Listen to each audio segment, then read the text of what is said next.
Hello and welcome. My name's Leanne. I live in Australia and this is my crafty cupboard. Good morning. I am so excited for the next prompt in Roxy's Journal of Stitchery Down the Garden Path.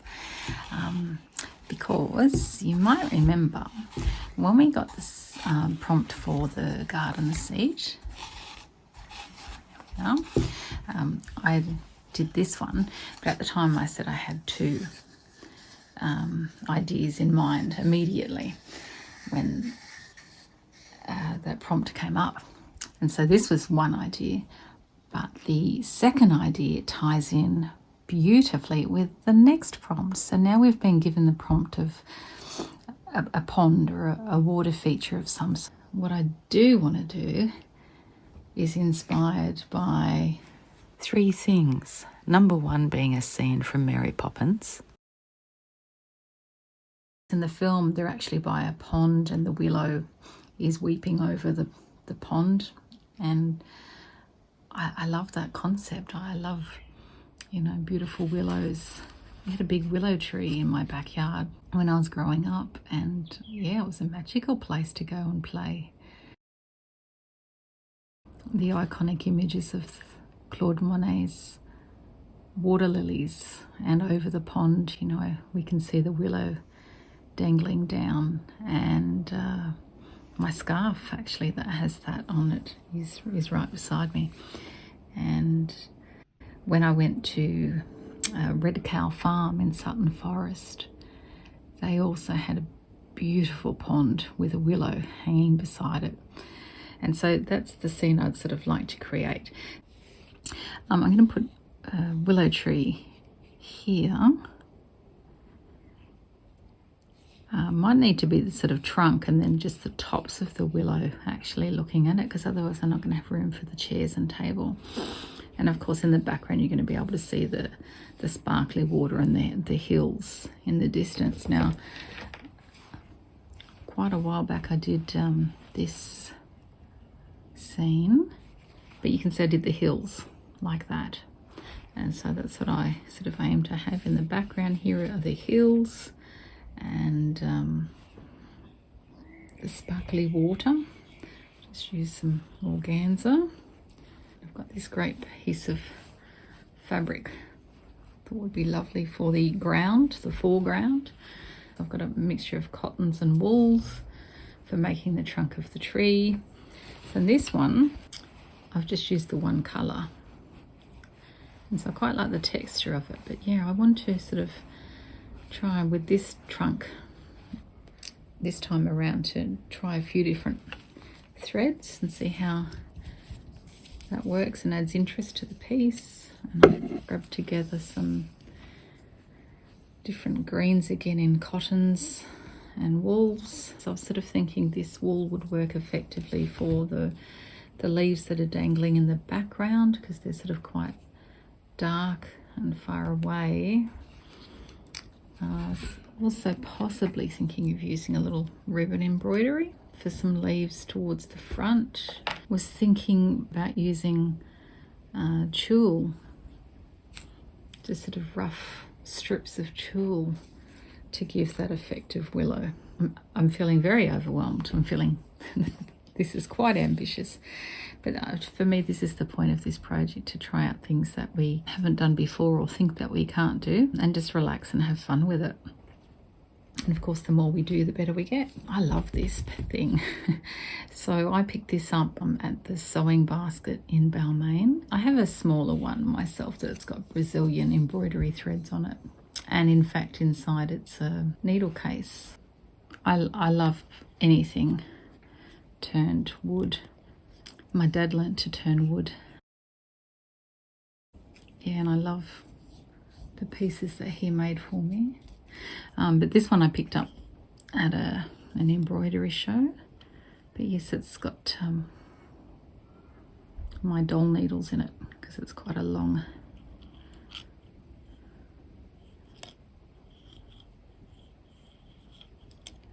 case. Yeah, anything timber I love. So this one I found at the sewing basket. Immediately grabbed it because my initial idea was to stitch it to the lap cushion that I use, so that when I'm sitting and embroidering, this is sort of anchored and my threads and ribbons can just hang off it. But I haven't gotten around to stitching it down, and perhaps I won't.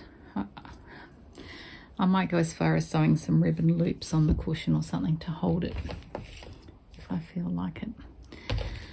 And I've just shopped the crafty cupboard to get a selection of different greens to use for the hills, foreground, midground distance there for the hills. And so that's my box of curated goodies for this part of the project. Okay, now I've drawn it onto my base fabric here. Obviously part of this is going to get covered up with other materials, so we'll see. We'll see how we go. Obviously the hills are going to cover it completely, as is the foreground. Hoping I can see through the watery parts to see that okay. And so all of this is going to be stitched in threads, but this is very flimsy, so I might even need to put some, you know, brown down and stitch over it. Right, now let's get started. So first of all, the water. So that's the organza doubled. Honestly, that's not bad. Probably need to see the heels and things first. Maybe like that. All right, let's cut this off. Glorious weather today, my favourite time of year.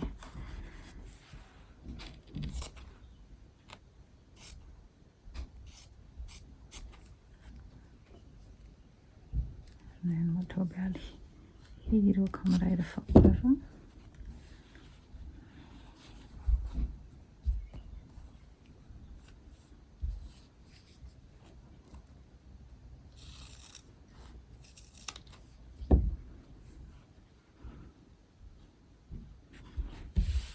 Okay. Righto, so we want a light green, mid green, and dark green. Oh, look at this. This is a nice round shape. Take that off.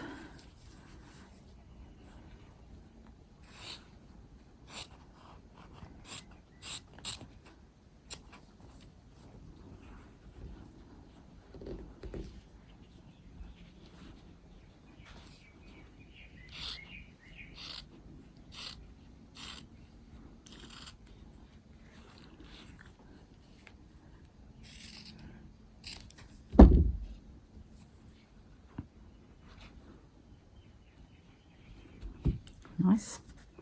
And then a mid green. Just going to use this one.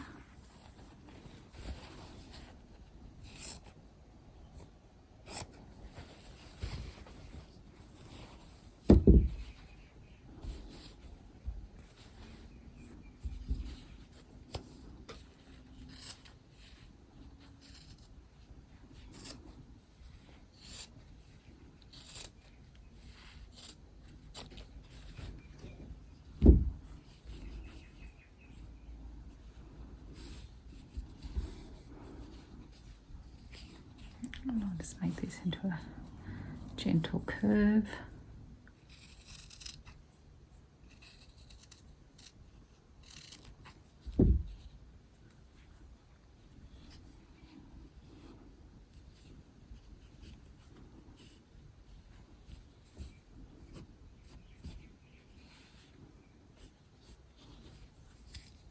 It's looking a bit ragged.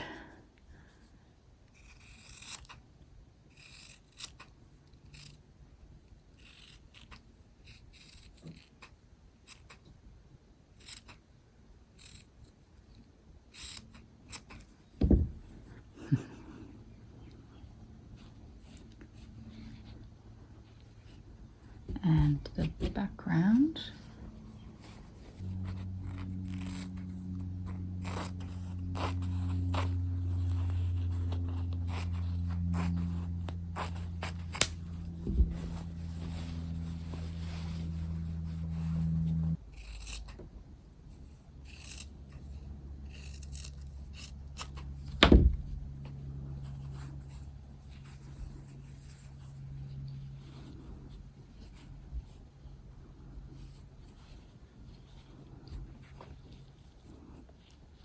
Actually, yeah, I think I'll take that back over the top as well and, you know, use that to give it a bit of a hemmed edge.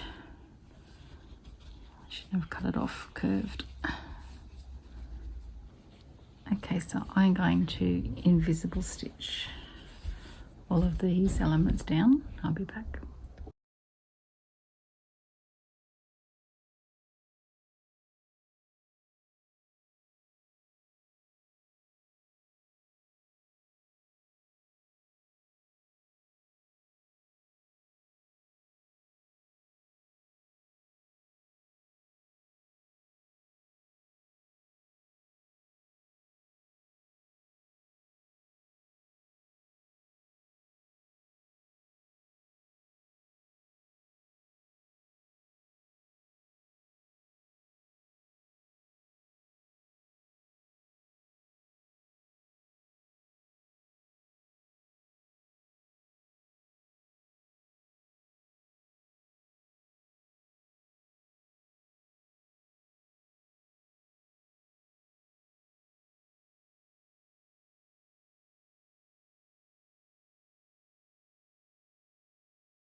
I thought I'd share my progress.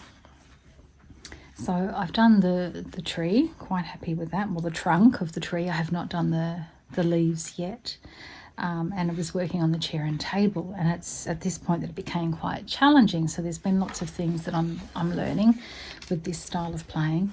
And the first thing is about the nature of the backing material. So because I've used a very, very fine muslin, it really is very difficult to work with stitching. You can see that the strength of the stitches in the tree have shrunk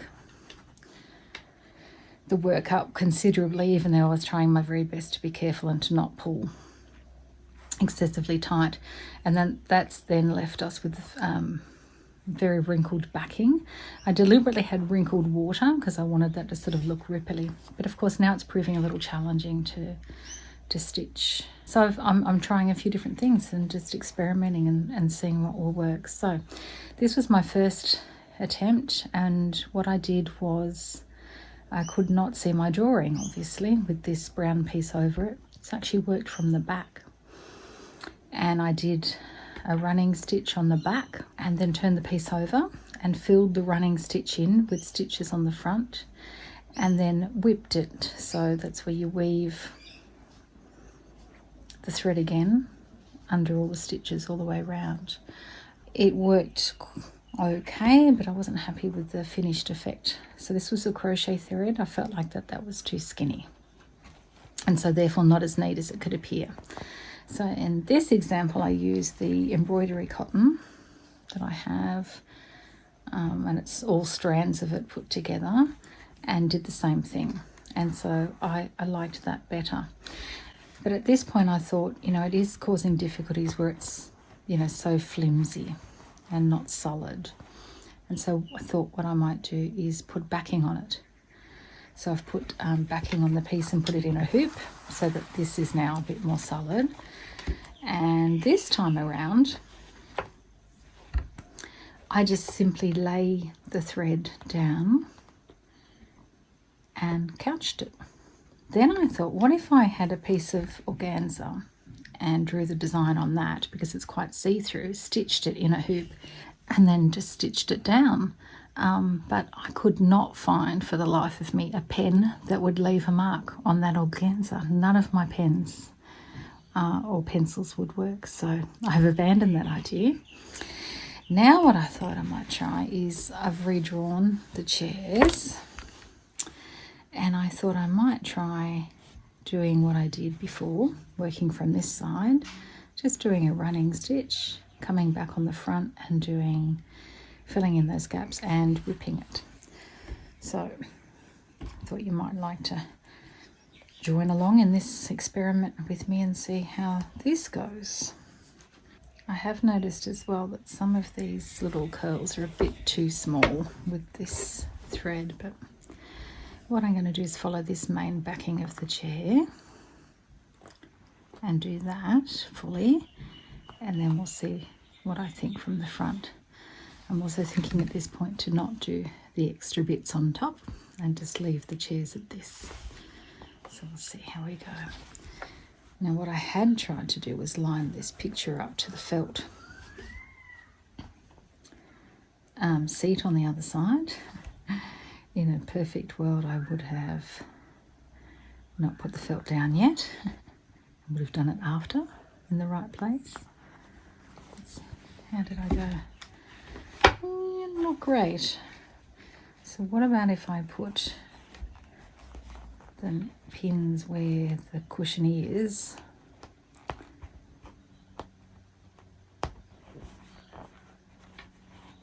That's not too bad, that one, just a bit. Actually might be all right. Is that on the edge?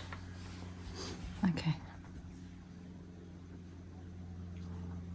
You can see that's quite a bit out there, isn't it? If I make it come along, that's where it is. All right. So I'm sort of going to stitch on the outlines and sort of stitch to the seat here. Just simply doing a running stitch.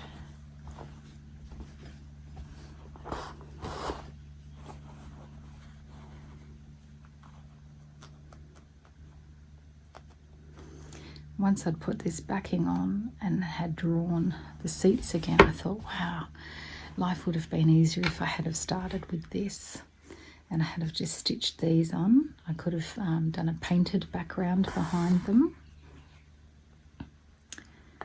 and then added fabric around them rather than trying to add them onto the fabric.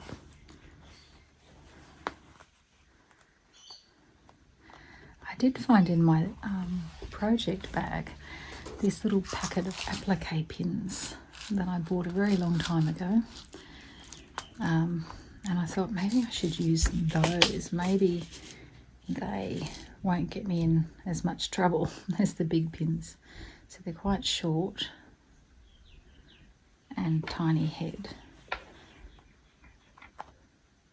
I'll give that a go now. See if that helps.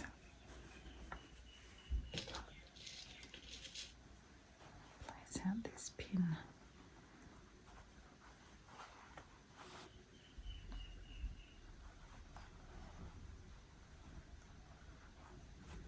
I think what happened was not long after I bought these pins, I discovered glue. I'm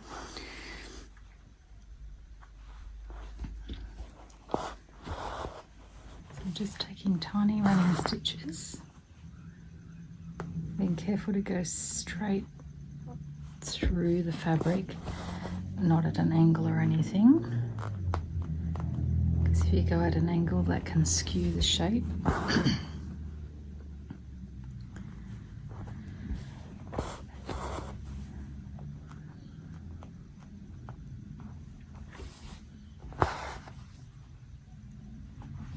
So far so good. I just felt the thread get caught around the pin on the other side then, and it just bumped the pin and released, didn't stay stuck.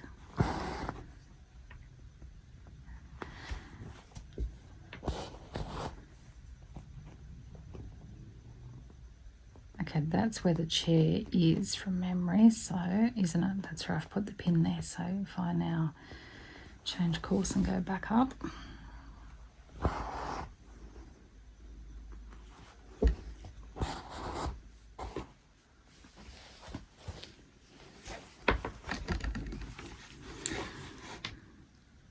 Okay, so that's what it looks like on this side.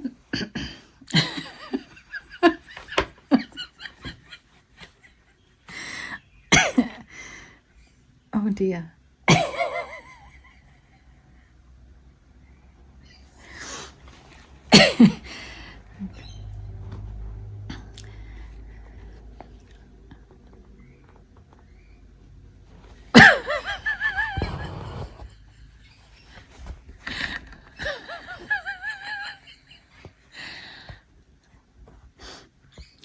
So now I'm just filling in the stitches in between.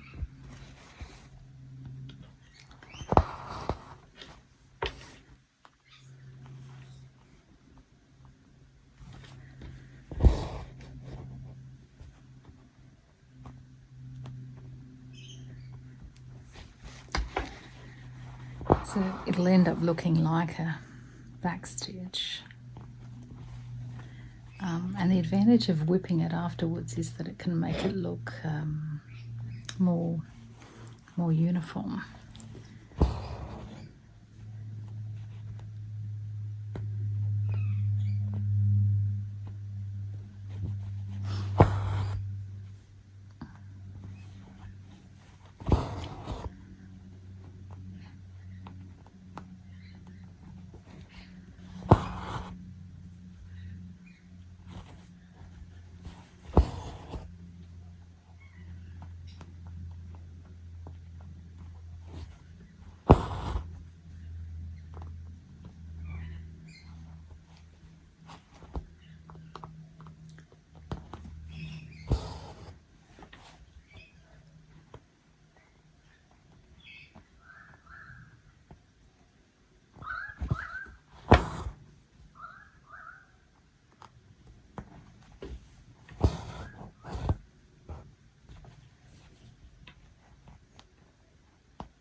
Okay, so now I have what would have been a completed back stitch. I'm going to bring the thread up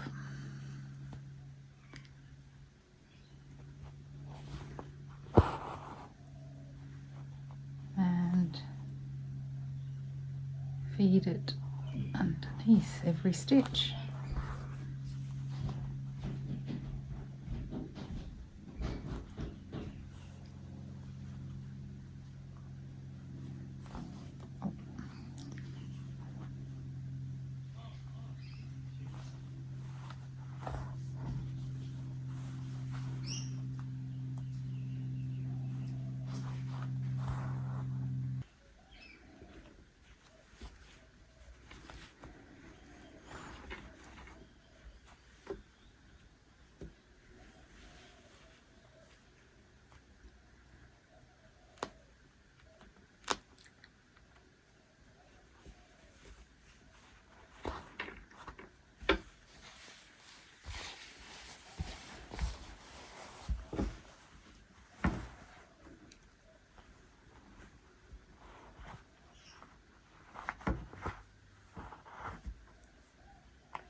Okay, not overly happy with that, and it was quite difficult. So next thing I thought I'd try is a piece of cotton lace, and I have just cut out that motif out of the middle of the lace, and I shall stitch that down. So I'm just going to use the cotton crochet thread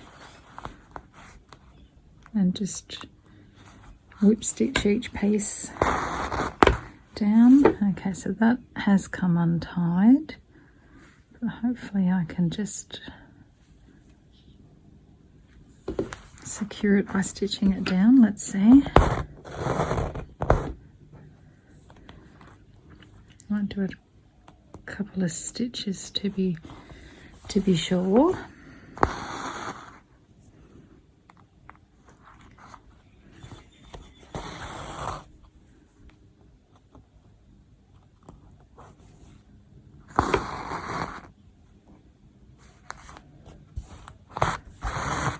So I'm just coming up at the edge of the lace hole and going over the edge.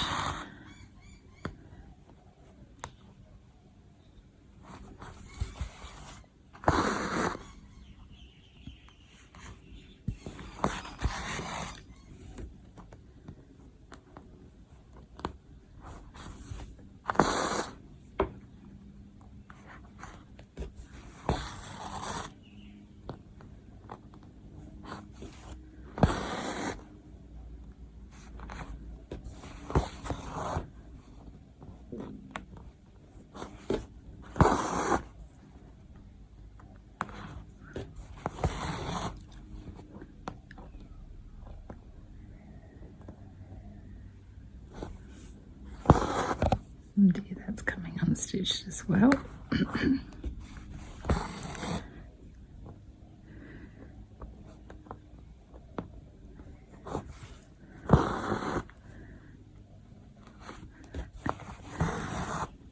Really is a very, very big learning curve in this piece of work today.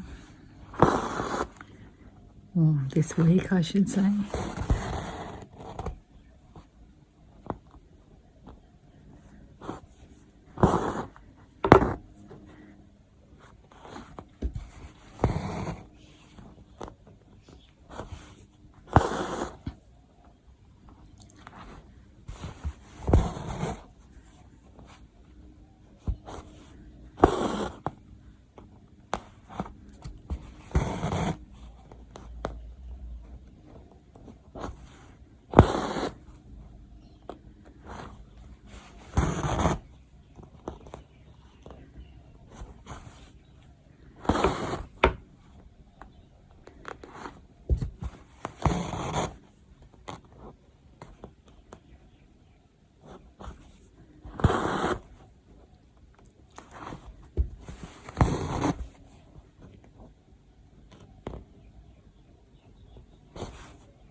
That piece was looking lovely, and of course now it's come unstitched.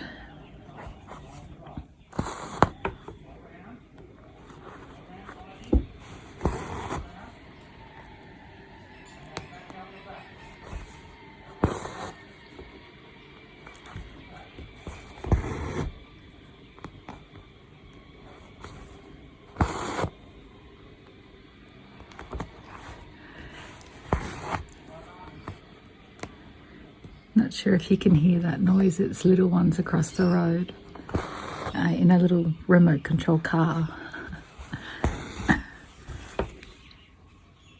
You know, the type that you can hop in. Well, little ones can hop in.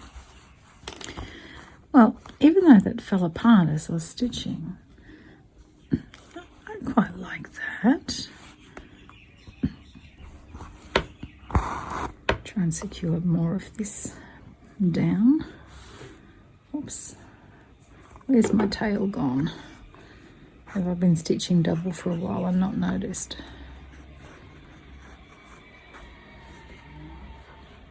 No tail to be, okay, I'll continue stitching double. Nothing wrong with that.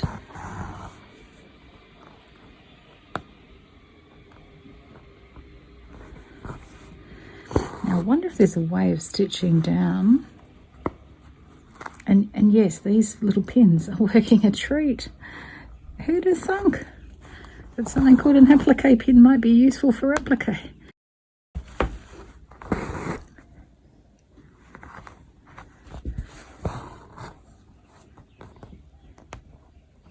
I wonder if there's a way of sort of stitching around the piece, sort of buttonhole stitch or something like that, before I cut it so that it doesn't fall apart. To put it on the other chair, which definitely needs rescuing. I don't know with this piece.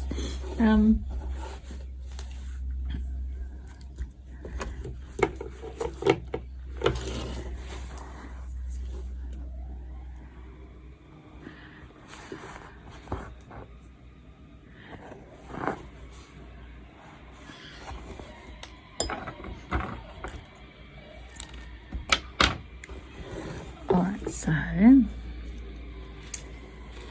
here's well, that's the piece like that I wanted to use. I was going to cut out around there. Let's just try. Let's get some crochet thread.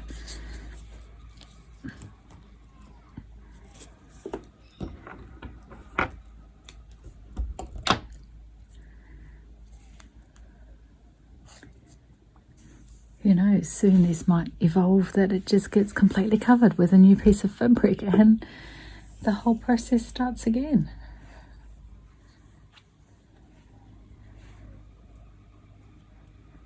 This is some sort of long, it's a very long needle.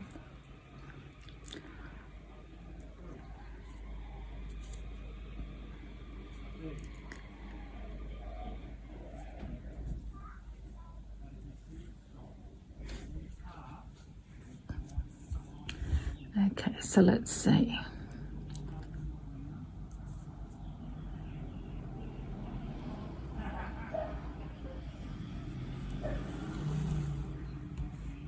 All right.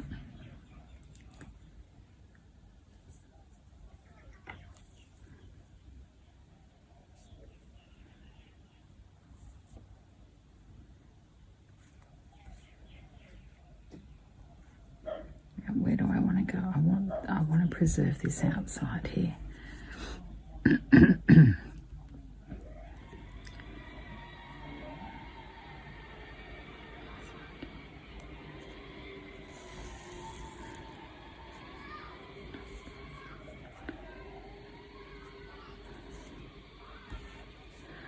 Okay, now so that just pulled that apart.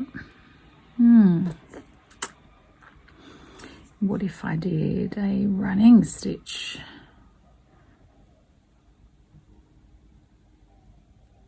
Through. Yeah, it's just falling apart where I've already cut it. That's a no. Okay, let's cut that off.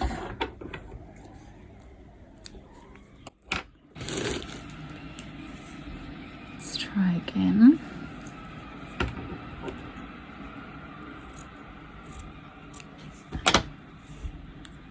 Right, where's my motif? What if I stitch the whole thing down and then cut it off?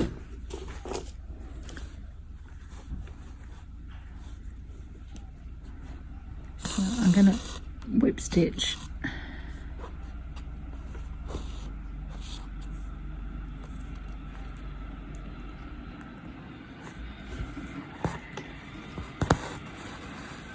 A couple of times over the hole.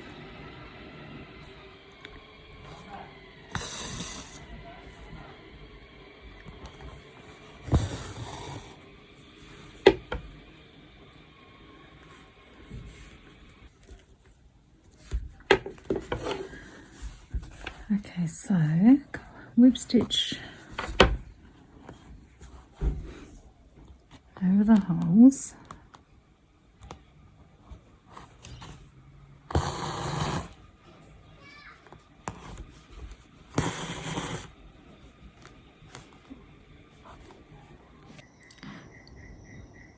So blanket stitched around these. I've turned them around in the frame so you can see now just how unstable this surface is that I'm working on compared to the backing fabric that I've put in. So I might just have to do this, give myself a bit of a stable surface to try and work on.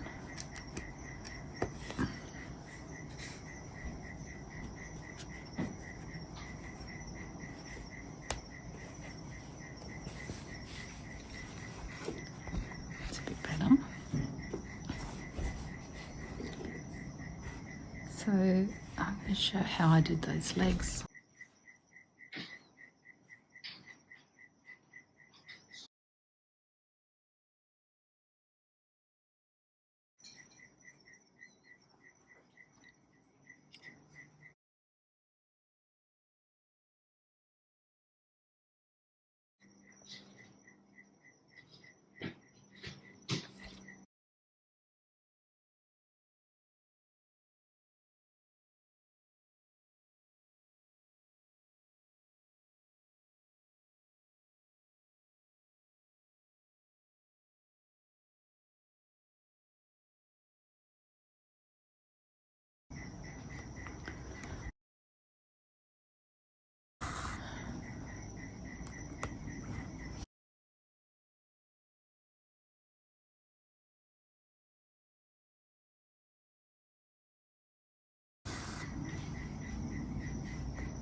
Jory's not quite up to par, sorry. This is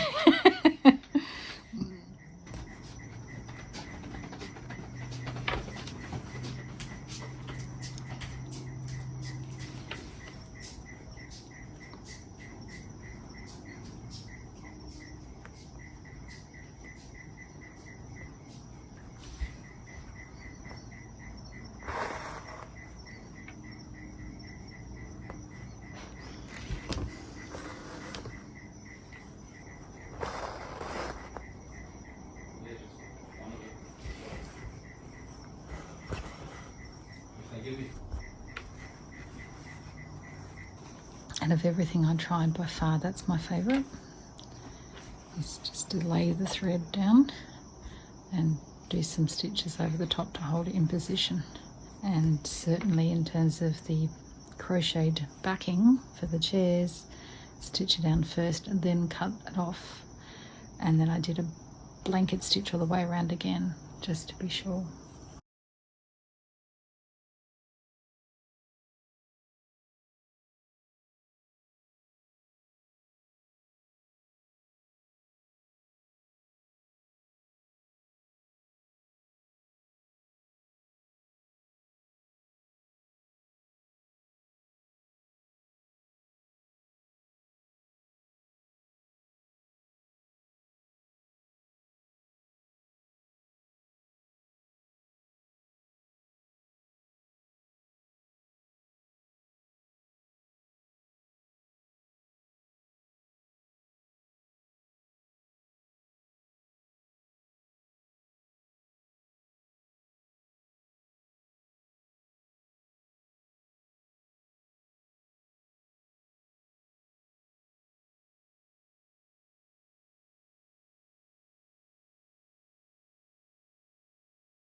Thanks for watching. See you next time.